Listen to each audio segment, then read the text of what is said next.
ஆண்டவராகிய இயேசு கிறிஸ்துவின் நாமத்தினாலே இந்த நாளில் உங்களுக்கு வாழ்த்துக்களை தெரிவித்துக் கொள்கிறேன். எப்படி இருக்கீங்க? சந்தோஷமா இருக்கீங்களா? இந்த நாளில் உங்களை சந்திக்கிறதுல மிகுந்த மகிழ்ச்சி அடைகிறேன். பிறந்த நாளை, திருமண நாளை கொண்டாடுகிற பிள்ளைகளை இயேசுவின் நாமத்தினாலே நான் ஆசீர்வதிக்கிறேன்.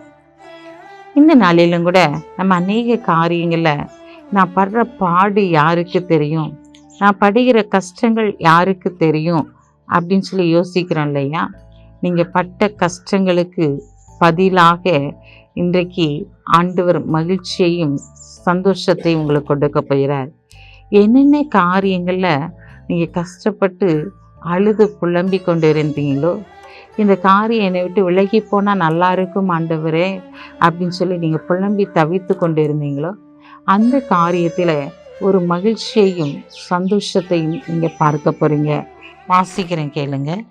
சங்கீதம் 66:12.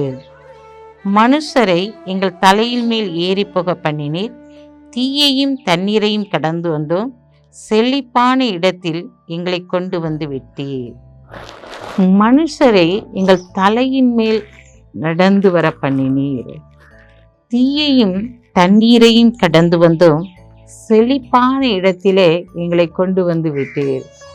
பிரியமானவர்களே, இந்த நாட்கள்ல பிரச்சனைகள், போராட்டங்கள், தாங்க முடியாத சூழ்நிலைகள், அந்த சூழ்நிலைகளெல்லாம் பார்க்கும்போது நம்மளுக்கு ஒரு பயம். ஆண்டவரே, என்ன நடக்க போகுதுன்னே தெரியல. மனசுக்கு ஒரு சமாதானத்தை இழந்த சூழ்நிலை. எல்லாரும் எங்களை ஏறி மிதிச்சுட்டு போய்கிட்டே இருக்காங்க. ஆண்டவரே, நாங்கள் கீழே கடந்து இவ்வளோ கஷ்டப்படுறோம்.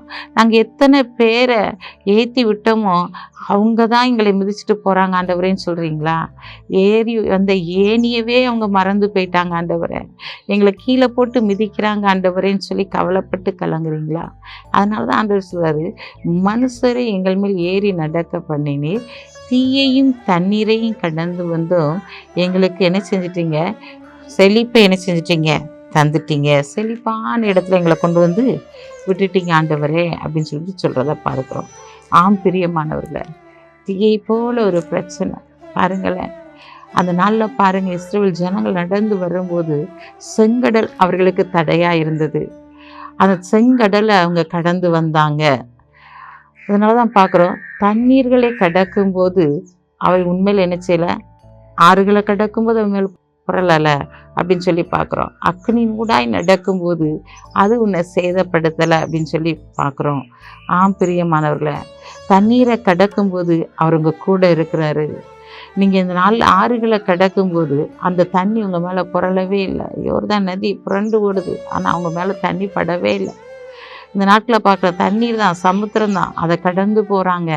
அங்கே பார்த்தீங்கன்னா ஆண்டவர்களுக்கு முன்பாக நடந்து போய் தான் தண்ணீர்களை கடக்கும்போது அவர் உங்களோடு கூட இருக்கிறாரு. ஆறுகளை கடக்கும்போது அவங்க மேலே புரளுவதில்லை. அக்னின் ஊடாய் நடந்தாலும் அது உன்னை சேதப்படுத்துவதில்லை. நான் அதனால தான் பார்க்குறோம், எப்படிப்பட்ட ஒரு சூழ்நிலையில் ஒரு நெருப்புக்குள்ளே நான் நடக்கிறது போல இருக்கிறேன். ஒரு நெருப்பு தான் என்னை சூழ்ந்திருக்கு, ஒரு இருள் என்னை சூழ்ந்திருக்கு அப்படின்னு சொல்லி கலங்கி தவிக்கிறீங்களா?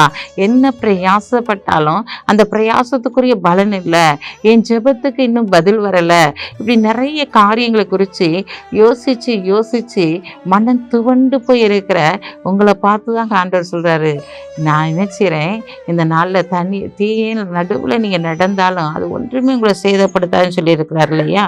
ஆனால் தீயையும் தண்ணீரையும் கடந்து வந்தோம், ஆனால் அவர் செழிப்பான இடத்துல எங்களை கொண்டு வந்து விட்டார் என்று சொல்லி பார்க்கிறோம். பிரியமானவர்களே, எல்லா பாதையும் முடிந்து போய்விட்டது. அந்த தண்ணீரை கடந்துட்டீங்க, தீயையும் கடந்துட்டீங்க. இன்றைக்கு செழிப்பான ஒரு இடத்துக்குள்ள ஆண்டவர் உங்களை கொண்டு வந்து விட்டார். பயப்படாதீங்க. இந்த நாள்ல இருந்து உங்களுடைய வாழ்க்கையில செழிப்பையும் ஒரு மகிழ்ச்சியை நீங்க காண போறீங்க. உங்களுடைய துக்க நாட்கள் இதோடு முடிந்து போனது. உன் தரித்திர நிலைமை முடிந்து போனது. இந்த நாட்களில் எப்படிப்பட்ட பிரச்சனைகளா இருந்தாலும் அந்த பிரச்சனைகளை தேவன் மாற்றி போட்டு இன்றைக்கு ஒரு செழிப்பையும் மகிழ்ச்சியும் கொடுத்து உங்களை ஆசீர்வதிக்க போகிறார். கண்களை மூடி ஜெபிப்போம். அன்புள்ள ஆண்டவரே, இந்த நாளுக்காக உமக்கு நன்றி செலுத்துறையா. இந்த நாளிலும் கூட தகப்பனை துதிக்கிற சூத்திரிக்கிறையா. தீயையும் தண்ணீரையும் நாங்கள் கடந்து வந்தோம், ஆனால் நீர் இன்றைக்கு செழிப்பான இடத்துல எங்களை கொண்டு வந்து விட்டீர் என்று சொன்ன வேத வசனத்தின்படி ஆண்டவரே, உடைய பிள்ளைகளுடைய வாழ்க்கையில ஆண்டவரே, இந்த நாட்டில் அவர்கள் பட்ட கஷ்டங்களுக்கு பதிலாக ஆண்டவரே ஆண்டவரே மகிழ்ச்சியும் செழிப்பை நீர் கொடுத்தவர்களை கனப்படுத்த போறதற்காக எமக்கு நன்றி செலுத்துறோம். இந்த நாளில் பிறந்த நாளை திருமண நாளை கொண்டாடுகிற பிள்ளைகளை இயேசுவின் நாமத்தினால் ஆசீர்வதித்து ஜெபிக்கிறேன் ஏசப்பா. இந்த நாளில் தகப்பனே அப்பா எங்களுக்கு ஒத்தாசை வரும் பர்வதங்களுக்கு நேராய் கண்களை ஏறெடுக்கிறேன். வானத்தையும் பூமியும் உண்டாக்கின கர்த்தருக்கு ஒத்தாசை வரும் என்று சொன்ன வார்த்தையின்படி ஆண்டவரே அவர்களை ஆசீர்வதித்து ஜெபிக்கிறேன்.